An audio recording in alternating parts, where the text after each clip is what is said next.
I'm Diana Wentworth, and I'm so excited to be with you. I'm the co-founder of the Inside Edge Foundation for Education. It's been a forum for thought leaders and all kinds of people who are activists in the world where they meet and greet and expand who they are. And we've been recording 1,500 of our past speakers. And we're going to take the very best of these and offer them on our YouTube channel. We're starting to post them weekly. So what you want to do is go to our YouTube channel and to subscribe to it, and you'll get all kinds of information about what we're offering. It's so thrilling to be offering this legacy to you now. It feels really good.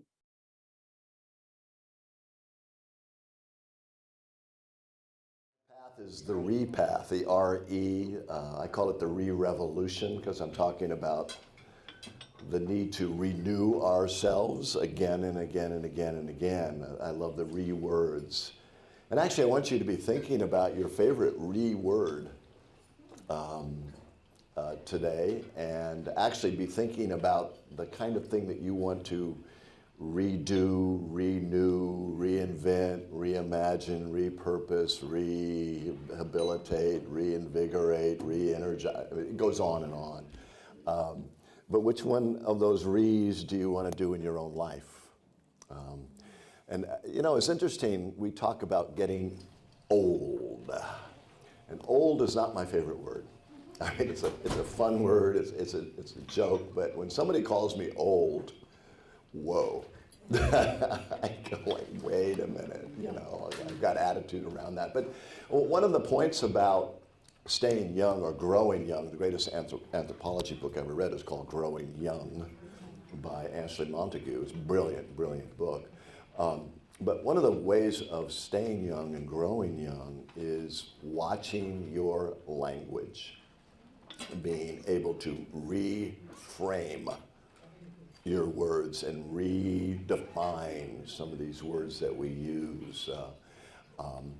And so when we talk about aging, you know, I get it, we age, but you know, and old and all those things, aren't there different words for this somehow?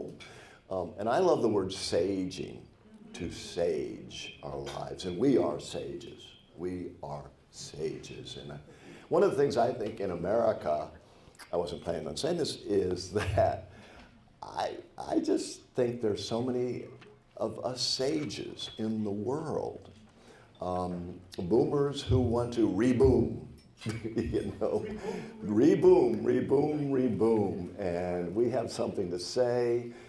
We have incredible wisdom, sagacity to share with the world. And that's what's great about Inside Edge, actually, is to be able to take what we have and what we know, been around the block a few times, and really be able to offer that to the world somehow.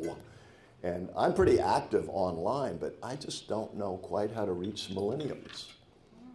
You know, millennials are the biggest demographic in America, the demographic of the millennials, but how to reach them with our wisdom, because we do have wisdom for this world. And it's kind of my challenge, and I'm not quite sure how to do that at all.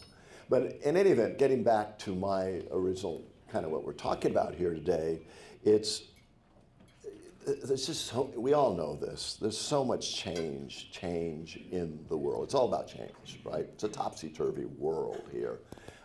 But by far, the biggest change we've all undergone, and yeah, there's internet and all these kinds of things, absolutely correct. It's the length of our lives. The length of our lives. That has changed the whole landscape of living today. You know, 100 years ago, people lived to maybe 50. I mean, 100 years ago, 50. And now what are we doing? We're going into 80s and 90s, and 1 out of 3 people born today live up to be over 100. I mean, that is like, whoa, wait a minute. What happened to 65 or something when I was supposed to retire? And now I have 30 more years to go. And that's why I call it refiring. And how do we refire? And how do we renew? So this is a tremendous time in human history. I mean, this is unprecedented. It's a revolutionary time of learning how to live long. How to live long and be happy and healthy and holy and wealthy enough. You know, how do we kind of do that? Because to live long, we've got to ourselves. I call it the renewability. To me, it's probably the most important skill and most critical skill in the 21st century is to know how to renew yourself with the renew abilities that are here simply because we live so long. And how do we do it? God, I mean, you have to reboot your brain, right? And what's that all about? How do you do that? And you got to remotivate your heart. You've got to repurpose your life. You've got to re-energize your body. You've got to to do this if you really want to live a full, complete, happy, healthy, holy, wealthy life. So it's not, it is about self-renewability, really, but we have to renew all aspects of our lives as well. And we know this is kind of a life of reversals and resets. I love the words here. Is what, you know, one of the greatest things we have to do now is learn how to rebound. And this is not a basketball concept, really, here I'm talking about. To rebound from setbacks. And we've all had setbacks. And it's how to recover from losses. You know, we all confront that. And not only that, but I mean, when we look at business, I mean, if you want to stay in business, you've got to be able to reinvent, reimagine, rebrand, renew, I'm 75. I'm still in business, you know, but it's not the same as it used to be. So you've got to have a brain and a body and a heart that really can do that, and that's not easy. Now, I think I'm like the preacher talking to the choir here. We're young. We are young, because I've been in some groups where people are not young anymore. So you get what I'm talking about. I don't think I'm going to say anything totally new to you, but this is the kind of talk I want to take into the TED Talk forum and kinds of things like that, because a lot of people are boomers, aging boomers, who need to learn how to reboom. You know, because, you know, retiring is, for a lot of people, is a bogus concept, because a lot of people cannot financially retire. We know that. A lot of times, and I liked what our group was saying, is the way to stay young is to stay active and stay engaged in life. And retiring, a lot of times, going to the golf course, hack and slash with your gin and tonic at noon is not exactly what we're talking about here. It's about refiring, but then how do you do that? And so that's what kicked in for me when I was 65 a bunch of years ago. My dad, who actually lived to 99, and I keep looking at my dad, how did you do that, Dad? I mean, you know, that was amazing to me. But he kept saying, James, when are you going to retire? You're 65, 66, what's the deal? I said, Dad, I can't retire. I don't have the money. So then I started thinking, well, how do we our lives, you know, really refinance it and all these kinds of things? So that set me on this path, the path that I'm on, of really looking at how do you do this? Are there some universals about rebuilding, re-engaging, rebirthing, renewing, Are there some universal rules for this? And so I started looking around. I looked at my dad. I looked at some great companies that are still in business, which are not too many. Actually, now you think about it. I look at certain people, you know, are they role models? Are they role models? Are these people who are youthing their lives and still kicking at 85 or whatever? There's a few of us. I think we're a good group of that. But as I looked around, I kept saying, the real key to life, the real mentor, the real teacher is nature. Nature, nature, nature. I say nature knows how. Nature knows how.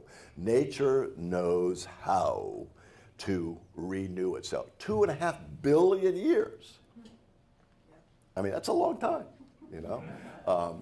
Earth has been around and has completely rebirthed itself and renewed itself, reinvented itself, re-evolved itself through 5 complete extinctions. I mean, it's over. But nature doesn't think so. And it keeps coming back and coming back. Talk about rebounding here. And so, and it's funny because nature's always been my refuge, one of those words. I mean, even as a kid, as much as I love baseball, I love going down into the woods, you know. I mean, that was the place I just thought, oh. And I heard a great quote from John Muir, who's one of the great naturalists of California and the Sierras and the mountains. And John Muir says, if you want to stay young, if you want to renew yourself, walk into the eternal youth of nature. He calls it the eternal youth of nature. And as probably if there's one thing I could ever say to somebody who's feeling stressed and, oh my gosh, I don't know if I, you know, those kind of things, go for a walk in the trees. Come on, and breathe. Breathe and see that green, because it's in nature that you are naturally revitalized, because we all come from nature, right? Even though a lot of people don't believe this. So when I say, oh, nature's my teacher, people go like, huh? I'm human. Like, duh, I'm a different, you know, a lot of people have never been in nature, I swear. And so they say, well, I appreciate your fact that you like nature, but I don't see it being relevant to me. I'm a human, and I've got a human brain, and these kinds of things. And I say, dude, wait, hold on. So I have a picture here, and this has been the driving force of my life, this photo. It's on the back side of one of my decks of cards called Voyager, which has been around for a long, long time. Matter of fact, talk about re-youthing and revitalizing and re-engaging life with a product or a business. With Voyager, these cards that Odile still has from 30 years ago when you picked one of these cards. Yeah, you guys. I teach mostly in Asia. It's Asia for me. To me, that is young. You know, I mean, to me, Europe, I love Europe, but it seems really old. In America, I don't know what it is. But Asia is so vital and alive, whether we like it or not. It's the truth. So I've had to readapt. I've had to say, well, you know, my old gig of going here and going there doesn't work anymore. It's now Beijing. It's now Hong Kong. It's now even Tokyo. It's Taiwan. I mean, it's all these exotic kinds of places, and they love it. I mean, they love Western medicine. They love Western wisdom. The way we embrace Zen and Eastern philosophies and all that kind of stuff. It's very interesting how it all works. But anyway, so that's kind of my path, is kind of staying up with it, which means to be able to change. Adapt, adapt, adapt, and adapt. So when I talk about nature as this way, again, people say, huh? So here's a picture on the back side of the Voyager deck. This is a, I don't know if you can see it or not, it's a mandala. But this mandala is actually a real photograph from one human DNA chromosome. This is what makes us, this pattern here. Normally we see DNA as this double helix thing. This is a cross-section photo of one actual DNA chromosome. And it's beautiful. I mean, it's actually got 10 points on it, which indicates to me we're born a 10, and then what happens? You know, I wasn't so smart in class, so now I'm down to a B, you know, and I'm not a 10, I'm down to an 8, and you know how we get kind of diminished by life. And the idea is to have this real mandala, this is not a manufactured mandala, to show us how magnificent, how much of a star that we are. But what's really amazing about this, and why I want to talk about it, is that if you take, is there anything living in here besides us? Are there any flowers or anything like that? Is that real? Probably not. Okay. Anyway, if you look at the DNA of every living organism on Earth, whether it's bacteria, whether it's a tree, whether it's a pelican, whether it's a rose, anything living an organic life form on Earth has the exact same pattern as this. It's only when you, to the eye, to the human eye, it's the same. When you get into the microscope, and you obviously see some changes and differences, obviously. But in general, this is what all of nature is made of, including ourselves. So when people say, well, gee, I'm not a natural person, and I think different, and I'm not a bird, and I'm not a robin, and I'm not a rose, I say, get over it. Look at this, because it is the absolute truth. And that's probably my biggest mission, is to tell people, get out into the world of dirt and mud and stuff like that, and get into it. I teach a class in Holland a lot, and it was a weekend class out on a beautiful farm, Dutch farm, you know, it's cool. And nobody there would take off their shoes and walk on the grass. I mean, this is grass. I mean, this is not even, you know, not funky stuff. And like, what's going on here? How disconnected are we from the real stuff that we're made of? The soil and soul of who we are, you know? So anyway, nature became my teacher, and as a result, I've got like 4 or 5 books here, a deck. You're gonna pick one of these nature cards eventually, if I get to it here today. As my love, and I'm just totally stoked and fired up about nature as the way. So when I look at nature, I found what I think are the re-rules, the re-rules, the way of staying renewed. And these are universals. I mean, they're not just for a business thing or a personal thing or a health thing. I think they cross over all these different domains of our life here, these re-rules. So the first thing about nature, wow, is everything in nature except for us humans. we are, I don't know. Everything in nature except for us knows exactly who it is, what it is, and why it is. There is, a robin knows it's a robin and does the best to do what robins do. A rose knows it's a rose is a rose, and is the best rose it can possibly be. Everything in nature knows who it is and what it's supposed to do. It has life purpose and self-identity. Do we? I mean, it's amazing. We go into bookstores to figure out what my life purpose is. I mean, that's incredible, you know, kind of a thing. And we should know this. I mean, to me, school systems, they should be, true education is about who we are and why we're here, you know. And I've been spending my whole life looking for my life purpose and destiny. And if there's one question you can ask yourself is, what am I here for? Why am I here? Because once you, and I've just discovered this in the last few years, I didn't used to believe in destiny very much. Oh, what's your destiny? I don't know, whatever, you know, I don't know if there's such a thing. But I kept asking myself, what is my destiny?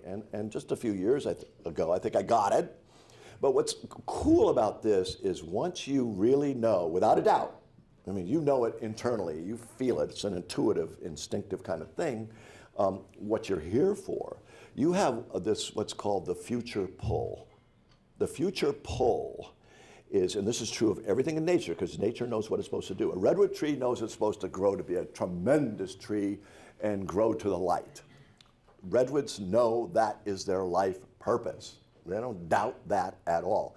And when all of nature, because it's so successful, knows its life purpose, it is instinctively pulled by the life force. The life force itself pulls that redwood tree up. And when we know ourselves what our life path or purpose is, the same thing kicks in for us. The life force kicks in for us, and we are pulled by the life force to be who we're meant to be. And once you get the future pull, and the future always takes precedence over the past. The past is the past. It's all about going ahead to the future. When we're pulled by the future, life becomes so much easier and so much more fun. And it's like, oh, wow, yeah, I still work hard and all that, but I know I'm on the right path and I am being taken. I'm in the flow. And I think a lot of us have experienced that, but most humans, I think, have not experienced future pull. We don't know who we are. So I mean, so to me, the number one thing about growing young, staying young, being able to renew yourself and sage your life is knowing your life purpose, because you will be pulled. And then once you're being pulled with your destiny, what you're supposed to be doing, you want to live.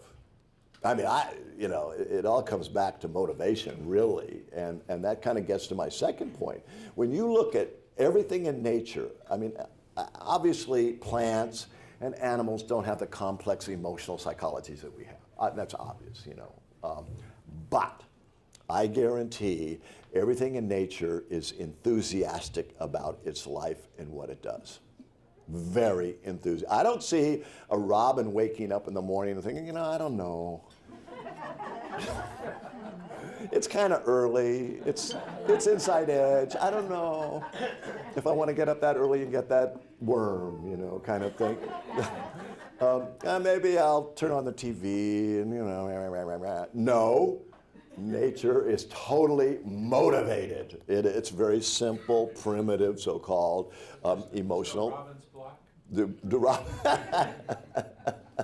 But I've never seen an animal sit around. Well, dogs can do some weird stuff because they're half human, I swear. They take on our own qualities that are here.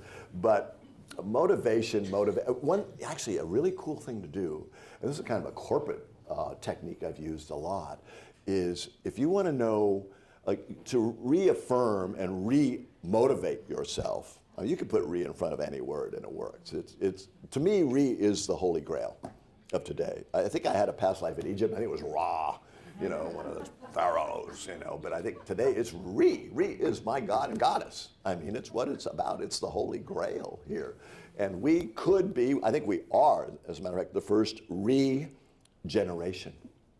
The first regeneration. I really believe this because, again, in our life, we have to repeat, repeat, repeat, repeat, and repeat for a long life that no humans have ever had to do before. I mean, this is a revolution that we are living in right now because we have to learn how to repeat and not deplete. Repeat and not deplete, because repetition kills. I mean, why do we get sore hands or arthritic stuff or whatever? It's because we do the same thing over and over and over again. And the brain does the same thing, and we get into a habitual comfort zone, and we die. Death by comfort, I call it, because it's the same old, same old. So repetition kills. So the idea is, we obviously need routines, but how do we get out of the depletion cycle of this repetition that goes on for 80, 90 years now? We're not taught how to do that. We don't know that. That's what I'm talking about. I mean, this is a real revolution that we're going on. So, I was back to this corporate thing. I'm sorry. If you want to know, you want to remotivate yourself. So ask yourself, why do I even want to live? Or why do I want to do business? Or why do I want to be in this relationship or whatever? Ask yourself the 5 whys. This is cool. The 5 whys. Why do I want to live? With one why. And then another one, and another one, another one. You got to come up with at least 5. If you can't come up with 5 whys, 5 reasons why you want to do anything, you're probably not sufficiently motivated, actually. And this is a good one to do. I mean, I'm constantly asking myself, why am I doing this? Because you have those days. And that's when those 5 whys kick in, because we need to stay re-motivated. Nothing ever is done without enthusiasm. It's all about enthusiasm, which means Deus. It's to bring Deus, God in Latin, into us. Enthusiasm is allowing the inspiration of the Great Spirit, the life force, to come through us. But we have to believe that or know that mentally, and that's where the real problem with us is a lot of times, is how we think about stuff. The other thing about nature, these are the rules, the rules I'm talking about here. First one, life purpose. Second one, motivation. Pretty simple. Really, this is nothing, not rocket science here. The third one is move it. Move it, move it, move it. Be physical. The fountain of youth is exercise. I mean, if there's one thing you can do, and this changed my life tremendously, is brisk walks. I'm not a gym guy. I'm not a weight guy. I move it. And if you just walk fast, a little bit faster than usual, and breathe. The key to this whole thing is breathing. The brain is by far the greediest organ, more than the heart, for oxygen. And neuroscientists, neuroscientists can actually see new brain cells grow in you, which 10 years ago, we didn't even think the brain could grow new cells. It does, and it does under the influence of oxygen. The best thing you can do is walk fast, breathe hard. Walk fast, breathe hard, walk fast, breathe hard. That will keep you going. And the studies are shocking. I mean, they've taken some of these guys are people who have high cholesterol levels, let's say, or high blood pressure, stuff like that. We know it's not healthy, let's say. If you're a breather, I mean, if you do a lot of aerobics, you are way healthier, even though you might have a lot of stuff wrong with you. You are way healthier than these other people who eat better, maybe, or something like that. And you're a lot smarter and a lot more creative. If you want to stay young, keep your brain young, it's not about playing games, which is cool, and that's fine, do it, but it's really about oxygen. It's about move the body. And now there's a pathology in America called the sedentary behavior disorder. You know about that one. I mean, this is an absolute psychological problem in America, sedentary behavior disorder. Because we sit at breakfast, and we sit at TV, and we sit in front of the screen, the computer, and then we sit in the car, and then we sit, we're dying.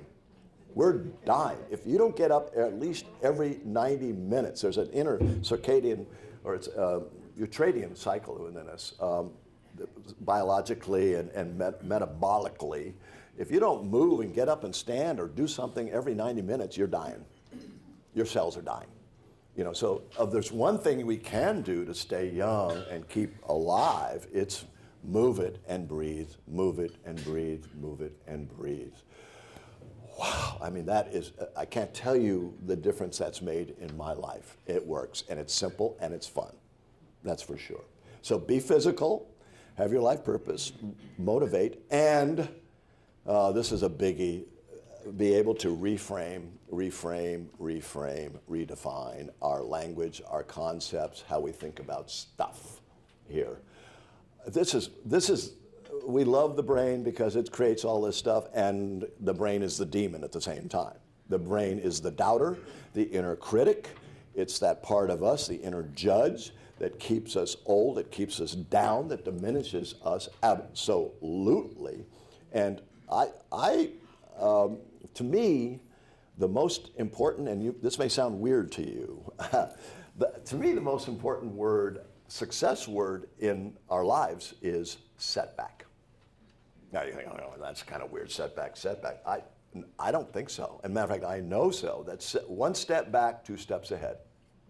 Life is like that. There's the law of physics. For every action, there is an equal and opposite reaction. So we go forward, and I guarantee we're going to have to go back at some point in time. Retreat, strategic retreat. This is the Aikido principle of life.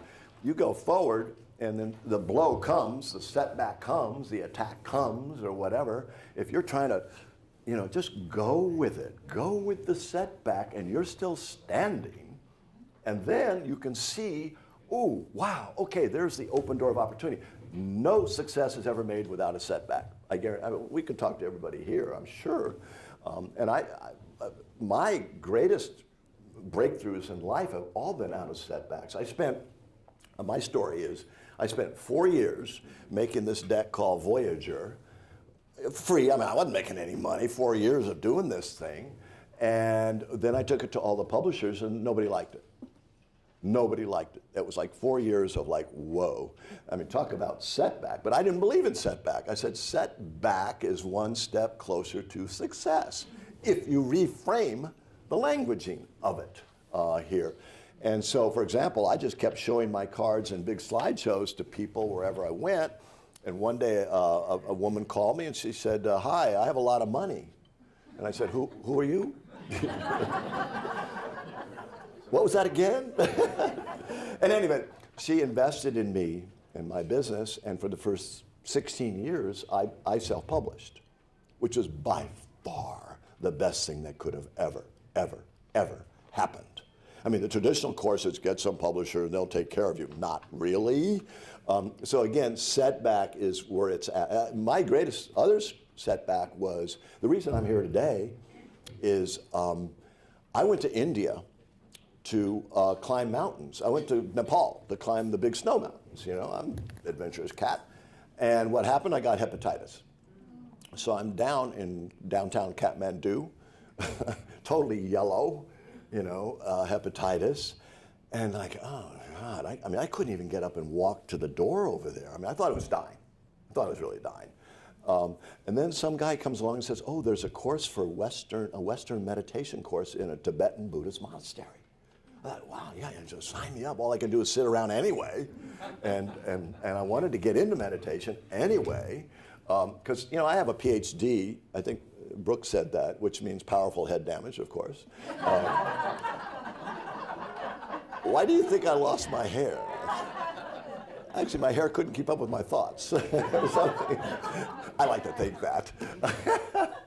But, oh boy, PhD, right. Anyway, I knew that wasn't it. I knew just being a smart guy, you know, with a degree, so what? I mean, so what? So I was interested in meditation. So here I am, ready to die, get my body over to the monastery, Tibetan Buddhist, and the next thing I know, I'm meditating every day, doing the Buddha Gold Light meditations, and thinking about the negative mind, the critical mind, day after day. And I walked out of there in a month. I was healed. No medication, I didn't take anything. I just did the Gold Light meditations, and that changed my life. It was enough of poli-sci 101 in undergraduates. I just like, oh, brother, I can't do that anymore. I'm on the path, you know? And once you're on the path with meaning, wow, it's hard to get over. I can't believe only 15 minutes to go here. Okay, getting on with this anyway. And the third thing I want to say about setback is I had prostate cancer last year. And I've freaked, you know, like, oh my God, you know, the best thing that could have happened to me. I'm not saying that, yeah, it was a good thing that happened to me. In a way, it was the best thing because this is a little sidebar. I was not going to say this, but I really feel it's important. What they do with prostate cancer is, what drives cancer is testosterone. Okay, so the first thing these cats do is they get you off of testosterone. They block your natural man hormone, your thing, you know, that makes you a man, all that kind of stuff. And all of a sudden, I was becoming a woman. I swear, this is the greatest adventure I've ever had in life. And not only a woman, I'm having hot flashes. You know, so I'm thinking, oh, okay, you know. But I've had feelings I never had before. I mean, I have real emotions, you know, and I cry every day, and I love what you know, and I get it now. I really get it. I think testosterone, as much as it makes us know, it really masks emotions. I really, really do believe this. And by the way, without all the muscularity of testosterone, I'm smarter. I'm way more creative. I write a lot better.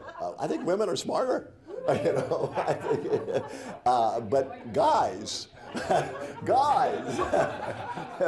in our world today, it's all about HGH or some kind of testosterone booster. But really, if you really want to kind of get it and really feel life, and I mean feel life, it's, well, you know what it is. So, explore the adventures of the divine feminine. I guess I'll say it that way, the divine feminine. It's really, really remarkable. You women are just amazing to me, really, absolutely amazing. And my mentors at this point in time. So anyway, back to what I was saying. Setback is a good thing, if you believe it and know it, because it is true. Setback absolutely works. So, now, a little while ago, I asked you about thinking, what do you want to in your life? What do you want to rekindle your relationship? Do you want to reconnect with a friend? Do you want to kind of reinvent your business or energize, revitalize yourself physically? Whatever, I don't care. You know, come up with one, because we're going to do a little magic. This is magic. I think Brooke mentioned magic, so I can say it here. In China, I cannot say the word magic. Magic does not work in China. It's a superstition, old word, you know. So I can't even say the T word, tarot, in China. They don't like anything that smacks of superstition and old religion and beliefs and stuff like that. But we're doing magic, and magic is a quick little reflection process, a little manifestation meditation, and it's going to be maybe a minute long. We're going to do this. Is that okay? We can do this? So I want you to be thinking now again of what you want to your life about. Rebuild this or redo that or whatever, okay? So I want you to have that in mind. Now, the key thing is to manifest youthfulness or saging or whatever you want to do, is to do it mentally, emotionally, physically, and spiritually. Then you have synergy. That's where it's at completely. So I'm going to ask you to simply visualize in gold light, changed my life, to visualize your success at reading whatever you want to read. I'm going to ask you to feel it. I'm going to ask you to affirm that you can do it and are doing it. It's an affirmation. And then I want you to see your next action to do it. See it, feel it, believe it, and do it. See it, feel it, see it here, feel it here, believe it here, and do it. And do it again and again and again. Make it a habit. Okay, so everybody just kind of close your eyes. Just exhale, be comfortable with a straight back, preferably where you're really smart and wise and energized, straight back. Okay, I want you to imagine the magic of imagination. Just imagine your greatest success. Don't hold back, in gold light, of reading whatever you want to read your life about. See your magnificent success at doing that in golden light. Go for it, because if you can see it, you can be it. If you see it, you can be it. And now, as you're actually visualizing your great success, I want you to put, if you want, put your hands on your heart and actually maybe feel your heart. People who are the real healers in life can actually feel their heart beat, so it's a good idea. But as you're visualizing your success, I want you to feel how great that is, how much wonderfulness that would be to be successful at your project, your goal there, and feel how much you desire it and want it and feel it in your heart. Because if you can't feel it, it ain't gonna happen. So you're seeing it and you're feeling it. And now I want you to believe it. So I want you to affirm to yourself, just talk to yourself, I can do this and I am doing this. I can do this and I am doing this. Affirm, affirm, affirm yourself.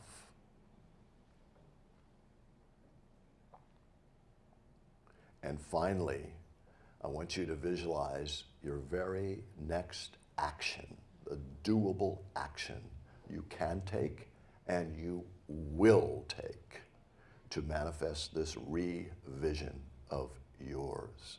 What is the very next action that you can take and will take?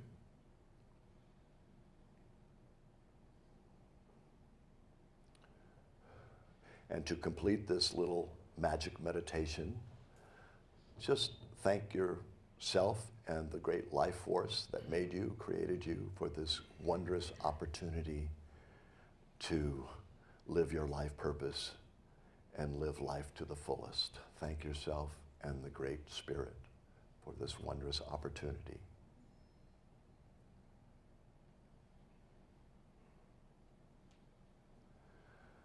Okay, so thank you. When you are finished, just open your eyes and come back to the room, and that's it. And you know, that's a very, very simple mind, heart, body, spirit, holistic, where I first met Gabby, right, at the Holistic Expo. Yeah. Because when you do things mentally, emotionally, physically, and spiritually, again, which is what all animals do, they're not doing this and thinking that. All creatures, everything living in the world is completely whole and completely synergistic. And when you operate mind, heart, body, spirit synergistically, you got juice, you got power. I mean, the root word of synergy is sun ergos, sun energy, sunergy. And the reason the sun keeps going is because it synergizes. This kicks off that, which creates that, and the mind creates this and goes into the body of that, and it fires up the heart, and da-da-da-da-da-da-da. We're operating synergistically here. And if you just do that little thing every day, 1 minute, 30 seconds, and even if you break that down to just visualizing your success in gold light, it works. It's magic. It's the magic of imagination